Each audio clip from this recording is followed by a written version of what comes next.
Hi, welcome back to Mind Control. I don't have a relationship with God because I'm afraid of burning in hell. I have a relationship with God because He helps me in my day-to-day living. I have a relationship with God because if there is an eternal place to go live, I want to go see it. I figure, as long as I ain't trying to step on nobody to get to where I'm going. Look, you all gonna make mistakes. Everybody's a sinner in here. Everybody in here broken. Everybody need help. I need help. I'm broken. You need God fixing you some kind of way. I don't care who you are. I don't care how much money you got. You need God. But listen to me. Don't you understand that that's okay? It's all right to have a relationship with God. Having a relationship with God is really cool. And you're looking at a street dude telling you this. But He changed people, God changed people. If you followed my career any length of time, from the time I was back on the Steve Harvey show, all the way up through the Kings of Comedy, all the way up to 2005, you saw what my life was. But after 2005, He came and He got me. Because He got sick of me, and I got sick of me. See, you know what happened to me in 2005? I got sick and tired of being sick and tired. I was so sick of me. Y'all saw me on TV, y'all saw this money I was making. I was miserable, man. I was at my unhappiest point in life all the way up to 2005. I was miserable. We was Kings of Comedy.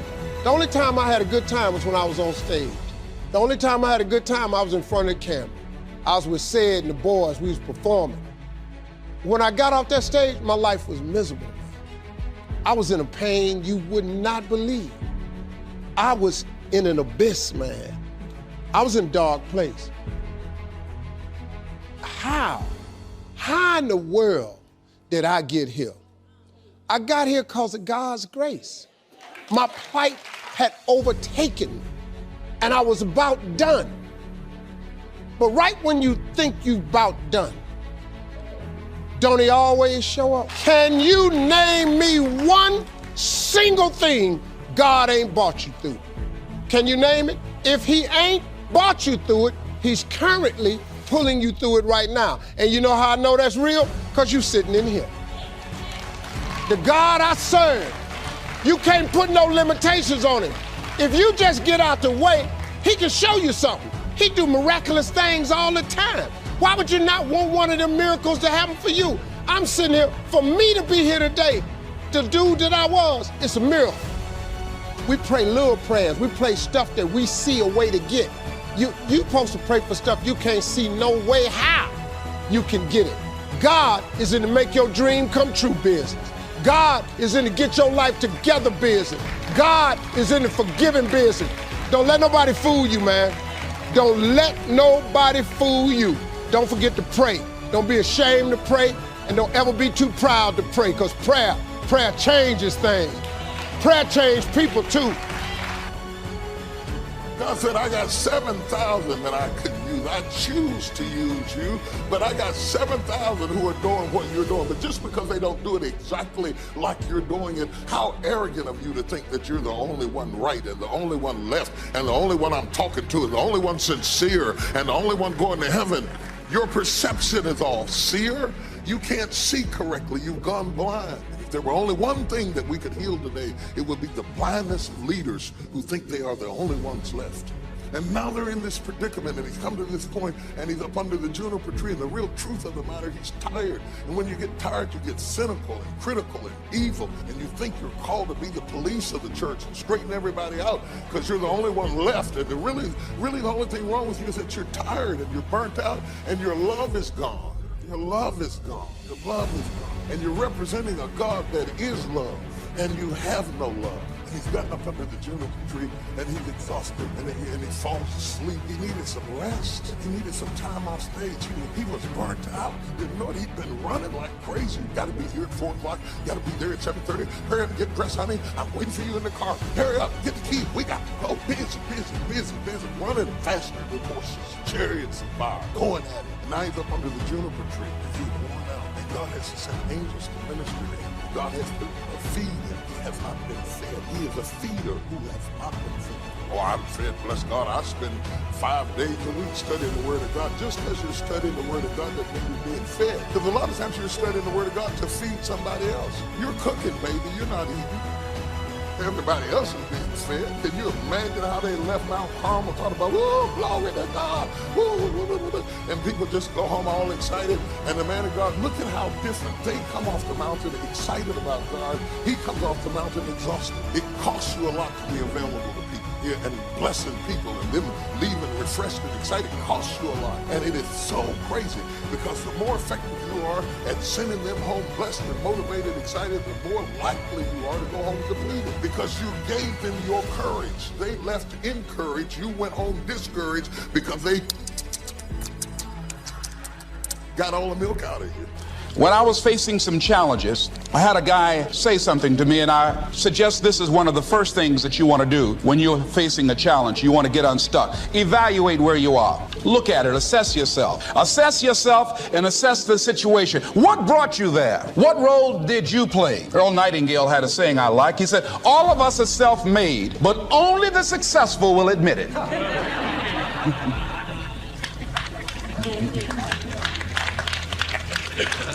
What has brought you to this point? What did you learn from it? Are you learning anything, or are you doing it over and over and over again? Somebody said that insanity is doing the same thing in the same way, expecting a different outcome. Are you going through it, or are you growing through it? Are you bigger and better because of it? Because it's not going to leave you until you grow through it. I was going through a major challenge in my life that was wearing me out, that was using me. And one of my students told me in a class that I was teaching, Lessons in Truth, she said, Les, until you handle it with grace, it will stay in your face. And it stayed there a long time. So I will always be grateful for meeting someone who made a difference in how my life worked out. I am sure if Mr. Schoaf were still alive, I would have called him one more time today and thanked him for sharing the ideas and inspiration that changed my life. For many years, I shared this philosophy for wealth and happiness with my business partners and met with equally exciting results. I am primarily a businessman, not a professional public speaker, but I have been intrigued with the challenge of trying to put into words the ideas that can make a difference in how a person's life works out. And now I have the chance to share these ideas with you. I don't claim to have all the answers on how to do well, but I do have some answers that have worked extremely well for me and thousands of others. Take these ideas and edit them all you wish. You certainly don't have to buy everything any one person says, but give me a chance. If something sounds good, try it. If it doesn't make sense, discard it. Remember, don't be a follower, be a student. Everything in our life is controlled by 3 decisions. And those 3 decisions I'd like you to look at today because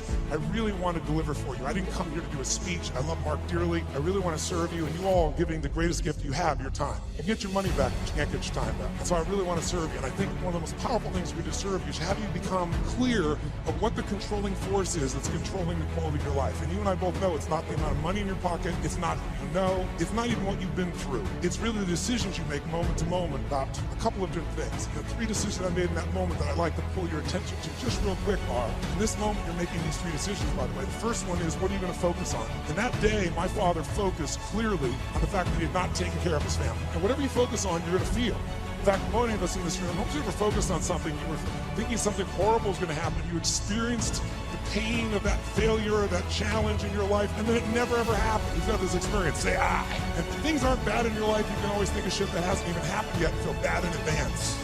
Many people do. Because whatever you focus on, you'll feel. Write it down. Focus equals feeling, because when you start to take control of your focus, you take control of your life. But that day, he focused on the fact that clearly he failed his family, and that was the meaning. The second decision you make is, what does it mean? As soon as you look at something, think about something, focus on it, you go, what does this mean? Is this the beginning or the end? Is this punishment or reward? Is God trying to hurt me or trying to challenge me? Or is this nothing to do with God? I was just being a lazy bastard. Right? The meanings we give to things control our life. If you think it's the end of a relationship, are you going to behave the same way as you think it's the beginning of a relationship? In the beginning of a relationship, when you're totally in love with someone, what will you do for them? Tell me, what will you do? Oh, come on, guys. What will you do when you're totally in love? Shout out, what will you do? What? Make the sound of what it's like when you're totally in love, out of your mind. Just go ahead and make that sound like a primal sound of what that feels like. Just go for it so we get some energy in this room. It's been a long time for some of you, I can see really clearly. Let's try this time. How about totally in love and passionately desiring this person? Like you can't wait to touch them, make love to them, be with them. Make the sound of what that would be like. Go ahead, nice and loud, go ahead. So when you have the meaning that this is the beginning of the relationship and this person's the most incredible thing and you will do what for them? What will you do? Anything. What if you were that way with your client? What if you're that way with your internal customers, because your partners? You go, well, at the end, we'd have real sexual problems with HR. That would be the real challenge. But if your commitment was the same, when you're in that place, you do anything in the beginning of a relationship. In the beginning of a relationship, if your partner said, would you take out the trash? What do you say? Take out the trash. Happily. But after about 7 days or 7 weeks or 7 months or 7 years or 70 years, one day someone said, we take out the trash. Go, what do I look like? Your janitor? What happened to our passion? I'll give you a clue. If you want a relationship to last, if you think it's coming to the end, do what you did in the beginning if you want to be in it. Because when you think it's the beginning, you behave differently than the end. You get pushed around all the time. And just because you hang around other dudes like you who also get pushed around all the time, it's not normal and it's not okay, and you need to change. You with me on that? Yeah, funny guy just shifted, didn't he? So I didn't come here to entertain you today. I came here to set the stage. You need to quit playing around. The world is monkeying with your family and you let them. And there was a time in your life when you were a little girl where you knew you were going to do something great with your life. You were 3, 4, 5, 6 years old. There was some point, sometime in your life, you knew you were special. You knew you were supposed to do something great with your life. You knew you were going to make a difference in the world. Somewhere along the line, life started happening, a setback here, someone teased you at school, a divorce, you got into a career someone else picked for you, whatever it is, and you started to settle. You start to make excuses. You start hanging around people just like you, and they make it okay. Then you meet Kent. Then you meet this group. Now you're learning stuff, so the heat's on, man. How many of you have kids? Okay, grandkids, anybody? Awesome. You know, like when you go to your kids' plays at school, and there's 40 kids up there for the Christmas recital, who do you see? Who do you see? You don't see the other 39 kids. You're looking right at your kid, aren't you? You go to a baseball game or a soccer game for your kids, you see the other kids, but who do you watch the whole damn time? Your little one, don't you? Yes or no? I got news for you. Listen, your kids are doing the same to you. They're watching you, and they're going to get to an age where they figure out who you really are. Your grandkids will figure out, they'll always love you, Grandma. They love their mama. But you get to an age in life where you figure out who they are, don't you? Think about your own parents. You love them, but you know who they are. You know whether they've changed the world. You know whether they've done something great. You know whether they just exist. Your kids are going to figure you out someday, man. Sooner than you think, too. And it ain't good enough. You can be anybody you want to be. Really, Dad? Then how come you're not? You can accomplish anything in the world you want, sweetheart. Well, why haven't you, Mom? They're watching you. I don't deliver a normal message. I love you. I'm here to shake you up and get you to remember what I say today. Because this information goes nowhere if you don't separate yourself by leveraging the pain of where you are or the pleasure of where you're going, and you best get in a damn hurry. Thank you so much for watching till the end. Don't forget to share your thoughts in the comments section. Please also like, subscribe, and share this video with your friends and families. Please watch our other motivational videos. Thank you again. Here's the big challenge of life. You can have more than you've got because you can become more than you are. That's the challenge. And of course, the other side of the coin reads, unless you change how you are, you'll always have what you got. I have found in my experience that income does not far exceed personal development. Now, sometimes income takes a lucky jump, but sure enough, unless you grow out where it is, it'll usually come back where you are. Life has strange ways. If somebody hands you $1 million, best you become a millionaire quickly, so you get to keep the money. Otherwise, sure enough, it'll disappear. Somebody once said, if you took all the money in the world, divided it up equally among everybody, it would soon all be back in the same pockets. Incredible. Success is something you attract, not something you pursue. Success is looking for a good place to stay. So instead of going after it, you work on yourself. Personal development. See, the major question to ask on the job is not what are you getting? The major question to ask on the job is, what are you becoming? So the big question is not what am I getting paid here? The big question is what am I becoming here? Because true happiness is not contained in what you get. Happiness is contained in what you become. Now here's the first lesson of economics. Everybody should learn it from the time they're old enough to understand what a dollar means, how to earn one, how to get one, how to keep one, what to do with it. First lesson of economics. We primarily get paid for value. That's lesson one. Bringing value to the marketplace, that's how you get paid. You don't get paid for the time. I know it takes time to bring value to the marketplace, but you get paid for the value, not the time. Now, since that's true, here's one of the key questions of the evening. Is it possible to become twice as valuable at the marketplace and make twice as much money in the same time? Could you become 3 times as valuable? Make 3 times as much money in the same time? Is that possible? The answer is yes, if. And it's always if, right? Life is known as the big if. Harry Truman once said, life is iffy. How true. And here's the big if we're going to consider it tonight. It's possible to do much better at the marketplace if you go to work primarily on yourself. People have asked me for the last 24 years, how do you develop an above average income? And the answer is, become an above average person. Develop an above average handshake. Some people want to be successful, they don't even work on their handshake. As easy as that would be to start on. They let it slide, they don't understand. Develop an above average smile. Develop an above average excitement. Develop an above average interest in other people. Develop an above average intensity to win. See, that'll change everything. Probably one of the most frustrating experiences in life is looking for an above average job with above average pay without becoming an above average person. It's called frustration.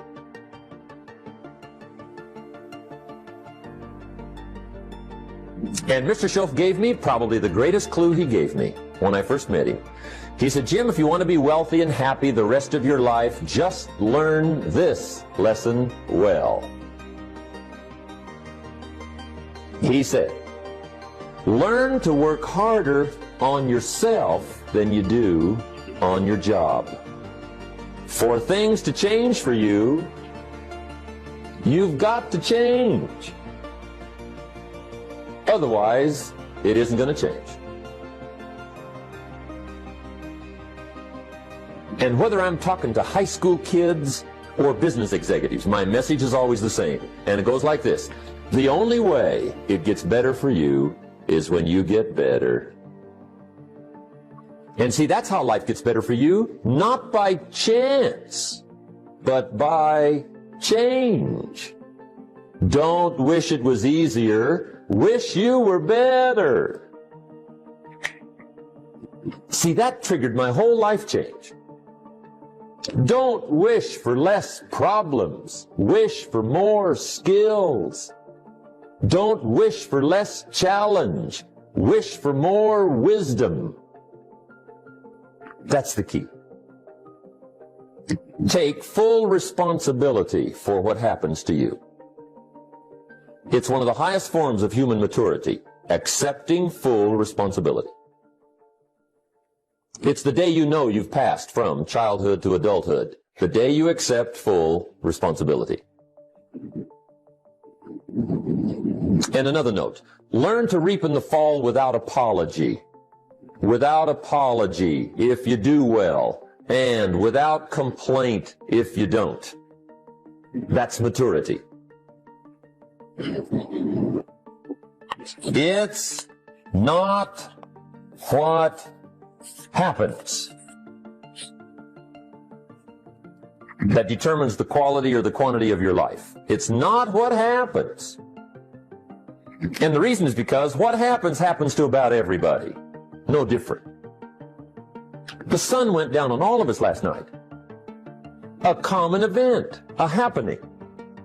And I found out that the same things can happen to two different people. One gets rich and one stays poor. Why is that? It's because it's not what happens, but rather it's what you do that changes everything. So that's a key phrase. It's not what happens, it's what you do. What happens is about the same. You might put that in parentheses here. Same. What people do, that's what's different. Somebody says, yeah, but you don't understand the disappointments I've had. Come on. Everybody's had their share. Disappointments are not special gifts reserved for the poor. Everybody has them. The difference is what you do about it. It's not the weather. I used to blame the weather, and I discovered it rains on the rich. So see, that won't help. Two men wake up one morning, there's a rainstorm on. One of them looks out his window, sees the rainstorm, and he says, wow, what a storm. With weather like this, they can't expect you to go out and make sales. He stays home. Same morning, the other guy looks out his window, sees the same storm, says, wow, what a storm. But he says, you know what, with weather like this, what a great day to go out and make sales. Most everybody will probably be home, especially the salesman.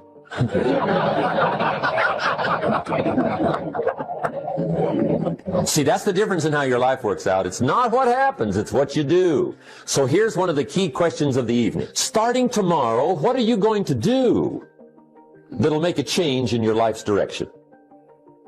Good question. What are you going to do starting tomorrow that'll make a difference? Now see, if you don't do something starting tomorrow that'll make a difference, guess what? It's gonna be the same. And see, that way you can guess what the next 5 years are going to be like. Look at the last 5. Because the next 5 are going to be like the last 5 unless you, major key, tomorrow, change it all. Or change a little, or change something, or don't change. It's choice time. You can do whatever you want. But it's nice to know any day you wish you can change your whole life. What can you do starting tomorrow that'll make a difference? Good question. What can you do with economic chaos, massive disappointment? What can you do with a broken heart? What can you do when it won't work? Good question. So if I had a word with you tonight, one-on-one, just you and me, I think my personal advice to you would be, reach down inside of you and come up with some more of those remarkable human gifts. They're there, waiting to be utilized. And then change anything for you you want to change. And I challenge you to do that because you can change. If you don't like how it is for you, change it. If it doesn't suit you, change it. If it doesn't please you, change it. If it isn't enough, change it. And I challenge you to do that because you can change. See, you don't ever have to be the same again after tonight, only by choice. Major step to human progress, discipline. If there's one thing to get excited over, that's it. Get excited over your ability to make yourself do the necessary things. What could you make yourself do starting tomorrow that would change it all? No! Tell him. Now see, that's exciting. On any given day, you can massively change the direction of your life. Murder is a clear example that any one person on any given day can forever alter the course of their life. It just happens to be a negative act. But just as sure as you can commit a negative act, you can also commit a positive act and forever alter your life. Whenever you wish. Now that's exciting. And whatever that act might be that changes your life. The guy finally takes a shotgun to his car. and blows out every window, destroys every tire, puts 100 rounds in this shabby old thing. And he says, I have driven this embarrassing thing for the last time. And not only will I never drive it again, nobody else will ever drive it again. And he lets that shuddering thing stand there for a while as a monument to the day he said, today my life changes. Now who can do that? Anybody. When can you do it? Whatever day you pick.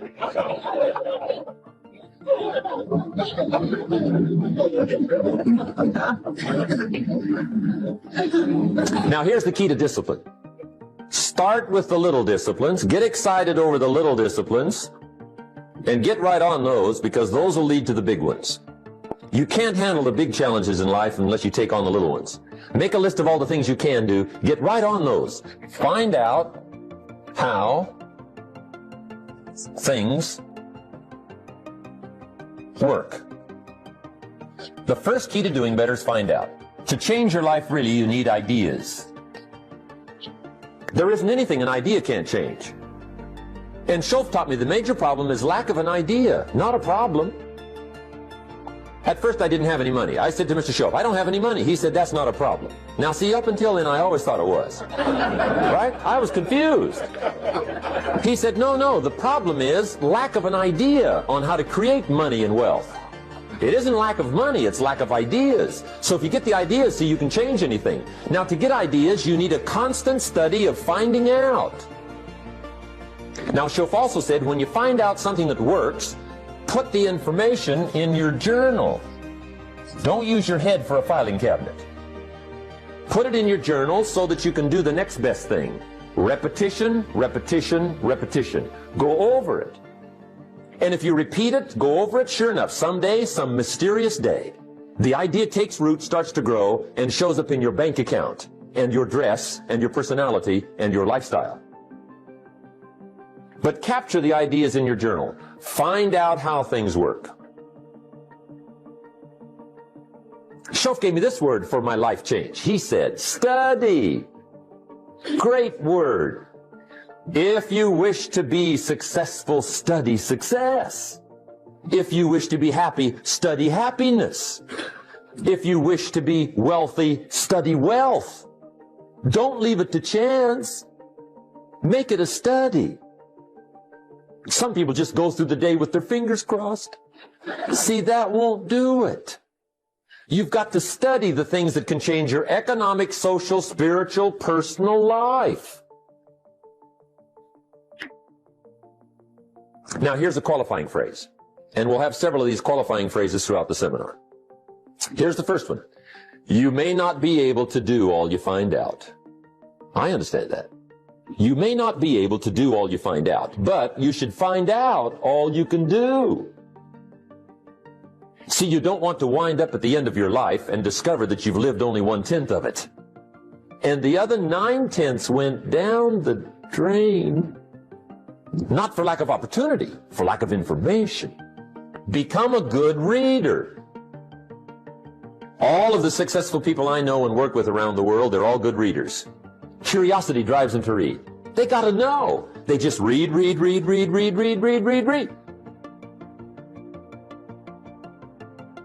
Become a good reader.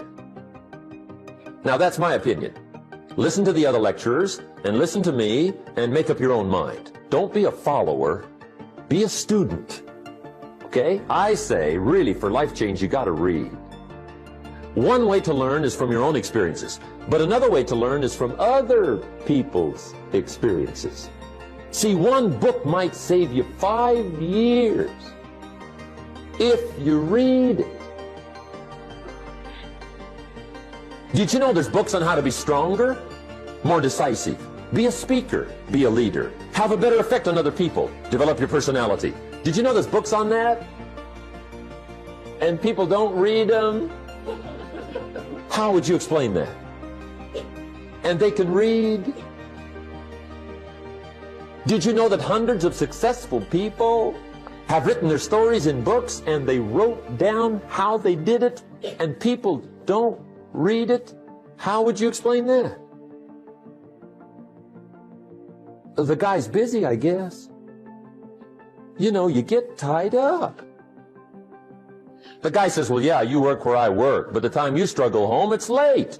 You got to eat a bite of supper, watch a little TV, get to bed. You can't sit up half the night reading. And the guy's behind on his car payment. Good worker, hard worker, sincere. But you got to be better than sincere and work hard. Otherwise, at the end of your life, you'll wind up cold, stony broke. You got to be better than a good worker. You got to be a good reader. To the pessimist, the glass is always half empty. To the optimist, the glass is half full. Why would the same measure affect people two different ways? Answer: it all depends on how you look at it. Our lives are mostly affected by the way we think things are, not the way they are. The way we think they are affects us most. There's a subject we don't have time to get into tonight called better thinking habits. One of the major things Shoaff taught me when I met him, he said, poor thinking habits keeps most people poor. Not poor working habits. Most people work hard, but they don't think hard. And Shoaff taught me that the mind is like a factory, a mental factory. And whatever you think about all day long pours ingredients into this mental factory. And that's what builds the economic, social, financial fabric of your life. He quoted me a Bible phrase that says, as you think, so you become. How awesome. When he talked about poor thinking habits, he had me. I used to start the day reading the morning newspaper. I mean, you can believe that or not. I'd get a cup of coffee and read the paper. I'd load up on wars and riots and murders and stabbings and killings and bank robberies and muggings and car wrecks and tragedies. I'd even read the back pages. I seem to like that stuff for some weird reason. I'd load up on all that, and then I'd start the day. You can imagine the kind of days I used to have. You walk around on your financial knees. They call you economic peewee.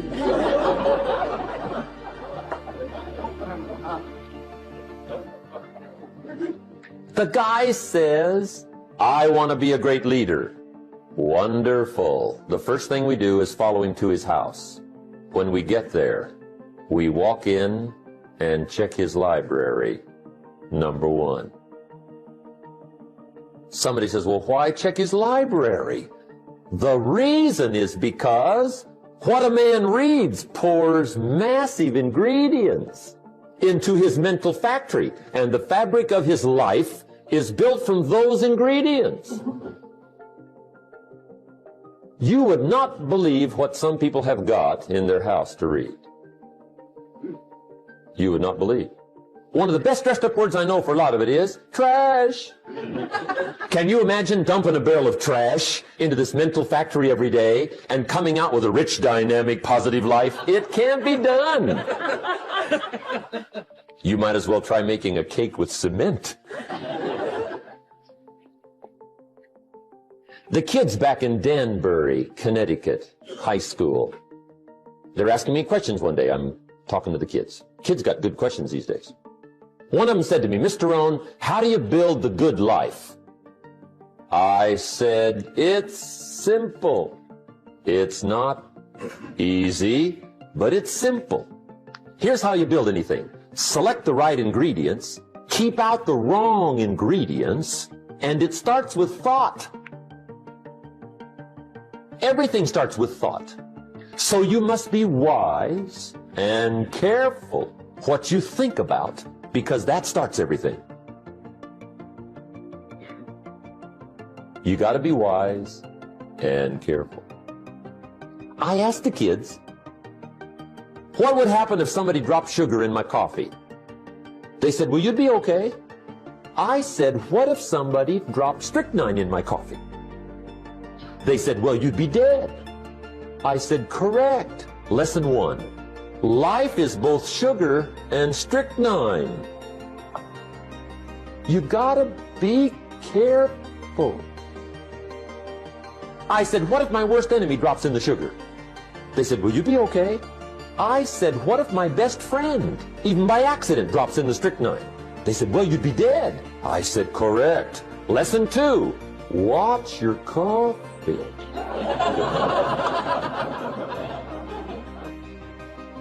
You got to be careful. See, it doesn't matter who hands you the bad stuff.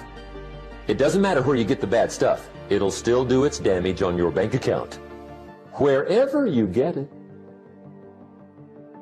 Mr. Schoaf gave me one of the greatest phrases when I first met him when he said, Jim, every day stand guard at the door of your mind.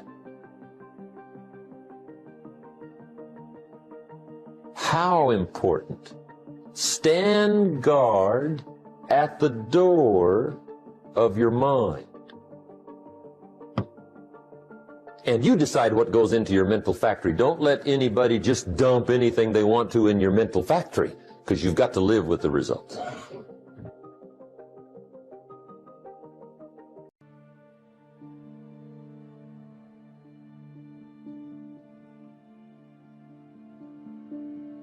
We're going to talk in this session about the exact formula for what creates long-term happiness, what creates unhappiness, what creates suffering, and what the antidotes are, of which there's only 3. How do I know this? I've had the privilege of being with 4 million people now from 100 countries around the world in live seminars, and I've seen everything you can imagine.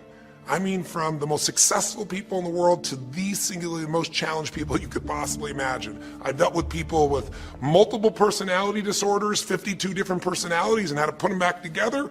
And I've dealt with people with no personality who have a much bigger problem. No matter what the diversity of people I've dealt with and the diversity you've seen in this show, the ultimate question I'm always asking is, how do I help people to break through? The question is, what are you breaking through to? In essence, all of us at some level to feel alive have to always feel like we're growing. When people ask me, what does it take to be happy? I always tell them one word, progress. Progress equals happiness. Even if you're not where you want to be yet, if you're on the road, if you're improving, if you're making progress, you're going to love it. You're going to feel alive. On the other hand, it doesn't matter how successful you are, if you stop growing, you start dying inside. Now, how does this relate to this session on breakthrough? Well, I'll say it's really simple. If you and I want to know what it takes to be happy, we have to understand what is our current blueprint of how our life's supposed to be. Now, what do I mean by blueprint? Well, we have a story in our head of how life's supposed to be. Some people's story is you work hard in school, you become really great, you're a nice person, you're a good person, and then you grow up and you take care of yourself and you find the ideal man and you fall in love and you have a white picket fence and you have 3 perfect children and you live happily ever after. Somebody else's story, the old story was you work really hard in school, you excel in college, you go to work for a big corporation, and you move up through the ranks until you're the president or chairman of the company and you become successful and respected throughout life. These are some old stories. Obviously, the stories that we hear today of what people's lives are supposed to be like are completely diverse. We no longer have these little archetypes, but one archetype still seems to remain. And that archetype is, in order for you to really feel like you're enough, many people believe they have to achieve an enormous amount. They may do it in different ways. They may do it by building a company and taking it public when they're 27 or 25 years old, or they find and create a new technology, or they become a very special doctor. But we live in a culture in the West that teaches people that you're not enough unless you do something really special and unique, and we define special and unique in interesting ways. A school teacher is not special and unique. A mother who stays home with her children day and night, sculpting their minds, their bodies, their souls, and their future is not special. We live in a world today where we treat teachers like they're nobody and pay them accordingly, and we wonder why our children seem to have challenges in learning and growing or being engaged in school. We spend thousands of dollars on some item like a computer, but what we look at overall we invest in for the teacher and for that person who's the personal connection with them is so small. We live in a society where many women look down and say, well, you're just a housewife, you're just a mother. See, some of the pain we have in our society is not because there's one right or one wrong approach, but because we try to make everybody fit into some particular approach to life. Here's what's going to make you happy or make you unhappy in life. It's real simple. Let's do a quick test. If you're in a situation right now where you look at your life, I know there's an area of your life that you probably feel pretty darn good about. Even if you're not happy with your finances, I bet you feel damn good close to your kids. Or if you're not close to your kids, maybe you don't have any kids, maybe you feel really good about your career. If you're doing not so good in your career, maybe you got a really great body that you've trimmed down or strengthened up, or you really shaped yourself the way you want, muscularly, or in the way you look. Or if that's not happening, maybe you feel a really special connection with God, or really close to your mother or father or your family, whatever. Almost everybody has an area of their life they feel really good about if they're honest and if they're fair to themselves. What's an area of your life you really feel happy about? And I want you to think about it for a moment, truthfully. What's an area in your life today that if you wanted to be happy about it, you really could feel proud about it? You could feel like it's an area you're doing darn well in. And ladies and gentlemen, as a result of stretching out, of acting on my dream, and I don't know what that dream is for you, I can tell you that it's possible. No one could have convinced me that after just over 6 years, I will have my own book entitled Live Your Dreams. Just over 6 years, I will have 5 specials on public television. Just over 6 years, I've done motivational speaking for AT&T, Procter & Gamble, McDonald's Corporation, Xerox, IBM. Just over 6 years. I will now have my own talk show that will premiere on Monday, Labor Day. I'm saying to you, your dream is possible. Your dream is possible. But not only is it important that you believe and begin to know that it's possible for you to live your dream as you run toward it, but I've done something that I want to share with you called Choosing Your Future. In fact, I've developed a set of tapes talking about how to begin to create your own reality by choosing your future. And not only is it important for you to know it's possible for you to choose your future, but it's necessary that you work on yourself, that you develop yourself. It's necessary that you get the energy drainers out of your life, people who don't want anything. It's necessary to know that everybody won't see it, that everybody won't join you, that everybody won't have the vision. It's necessary to know that a lot of people like to complain, but they don't want to do anything about their situation. That you are an uncommon breed. You know, you have to know within yourself that I can do this. Even if no one else sees it for me, I must see it for myself. That's necessary. It's also, ladies and gentlemen, necessary that you be creative when you're working on your ideas. That you understand the importance of changing up, of readjusting your strategies. Many times we can have a great idea, but if you're not advancing it in the right way and things don't happen, you become discouraged and think the idea doesn't work. No, that's not true. It's necessary that we become creative. I remember when I was in New York walking down the street, and a guy approached me and said, "Hey, mister, can I shine your shoes?" And I said, "No, I'm in a hurry. I don't have time." I kept walking. Someone else said, "Hey, man, your shoes look clutty. May I shine your shoes?" I said, "No, I don't have time. I'm sorry, I'm busy." And I was walking fast, and many people solicited me for my business. And then finally, a young man stepped in front of me, and he said, "Excuse me."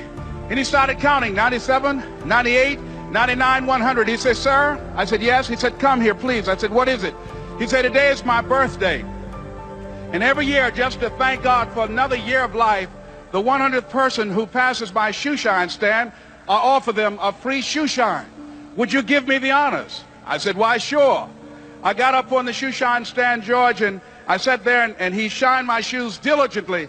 And when I got down, I looked at them, they were sparkling. And I was walking away, and I said, "Thank you." And I stopped, I said, "Excuse me, but how much do you usually charge?" He said, "Only $2. I said, "I tell you what, today's your birthday. Here's $5, keep the change." He said, "Thank you." As I was walking away, looking in the opposite direction at other people coming, he started counting again. 97, 98, 99, 100. It's necessary that you be flexible, that you are always thinking of how can I improve this better. The summer's called challenging time. In the summer, we've got two things going for us. One is opportunity, but the other is to watch out for your enemies. Nourish your values in the spring, in the summer. Like a mother, nourish the values.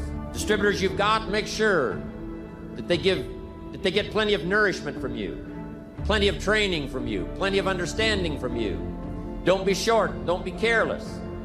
Give them your best, like a mother would give the best to her child. Give them the best you've got. Just because they're not part of your immediate family, they're a part of your Herbalife family, They deserve the best nourishment you've got. Don't shortchange them on food that'll help them to grow. Don't shortchange them on information that will help them to learn. Don't shortchange them on ideas that'll help them to transform their lives. Be like a mother in the summer and give the best you've got to everybody you can reach and everybody you can touch. It's called opportunity in the making. Be careful of those around you. Even when your check comes from Herbalife. You say, well, Herbalife sends my check. Well, here's what you've got to understand. It's not the 13th floor that sends you your check. It's not the computer that sends you your check. Some live human being had to make it possible for that money to finally get to you. So remember, it's human beings that make our lives valuable. It's not systems, it's not numbers in the marketing, it's not computers, it's not the printout, it's not points, and it's not royalties. What makes us all rich beyond our wildest imagination is people. So be mindful of investing in the summer in every person you can possibly invest in. They will make you wealthy.